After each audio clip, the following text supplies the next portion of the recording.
giving me this chance to weigh in on this very saddening, I think the saddest that this assembly has ever encountered. Mr. Speaker, today I pay tribute to a remarkable colleague, a passionate leader, and a true servant of the people, Honorable Joel Munuve. His commitment to the people of Kariobangi was unmatched. He just didn't represent them. He stood for them, fought for them, and uplifted their voices with unwavering dedication. He was not just a representative. He was a bold representative who took his oversight role seriously. His legacy is one of service, passion, and deep-rooted compassion for the community of Bangu, as we call it, and Nairobians at large. Rest well, Joel. You gave your all, and this assembly is better after having worked with you in this journey. And because Joel was a revolutionary, I would like to leave part of with the words of former US President Woodrow Wilson. The seed of revolution is repression, and another is revolutions never go backward. Thank you. Dionysius.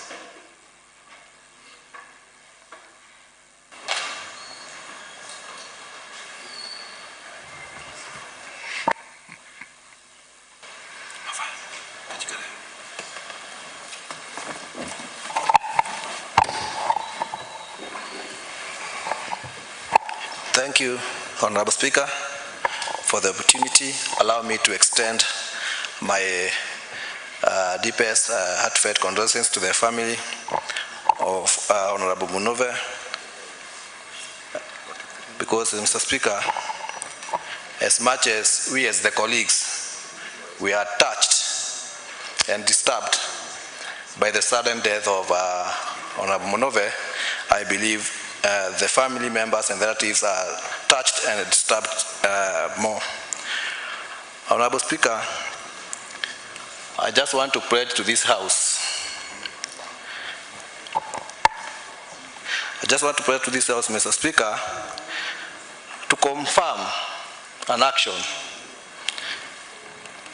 by making sure Honorable Munuve's determinations, dedications, inspirations, principles, and stand does not die with him. Honorable Speaker,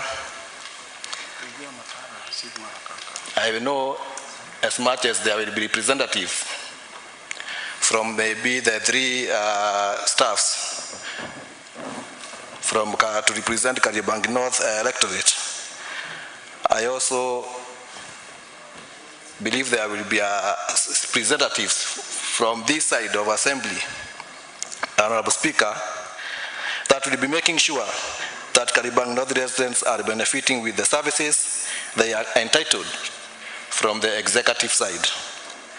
The fact that, Mr. Speaker, Honorable Munuve had raised some concern, had raised some alarm concerning his security. The fact that from his videos and clips, we have heard him saying that he has received some assassination threats. Mr. Speaker, to an extent of him relocating from his home to a rental apartment raises out of question. Honorable Speaker, I urge the investigation to be, the thorough investigation to be done, so that we can rest and pray that his soul will rest in peace. Thank you, Mr. Speaker. Now, in this sequence, I'll give the opportunity to Honorable Member for Kiamichael, then Honorable